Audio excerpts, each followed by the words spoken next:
If you're experiencing high ping while playing GTA 5, it can significantly affect your gaming experience. Here is a step-by-step guide to help you enhance your connection and reduce ping. Step 1. Check your internet connection. Ensure that your internet connection is stable and fast enough for online gaming. You can run a speed test to check your download and upload speeds. If your speeds are lower than expected, consider restarting your router or contacting your internet service provider. Step 2. Use a wired connection. Switch from a wireless connection to a wired Ethernet connection if possible. Wired connections tend to be more stable and provide lower latency compared to Wi-Fi, which can help reduce ping. Step 3. Close background applications. Before launching GTA 5, close any unnecessary applications running in the background.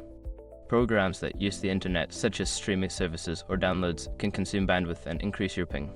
Step 4. Change game server. In GTA 5, you can change the game server you are connected to. Try selecting a server that is geographically closer to your location. This can help reduce the distance data has to travel, potentially lowering your ping. Step 5. Optimize network settings. Adjust your network settings for better performance. This can include changing your DNS settings to a faster public DNS like Google DNS or Cloudflare DNS and ensuring quality of service OS settings on your router prioritize gaming traffic. By following these steps, you should see an improvement in your ping while playing GTA 5. Enjoy your gaming experience with reduced lag.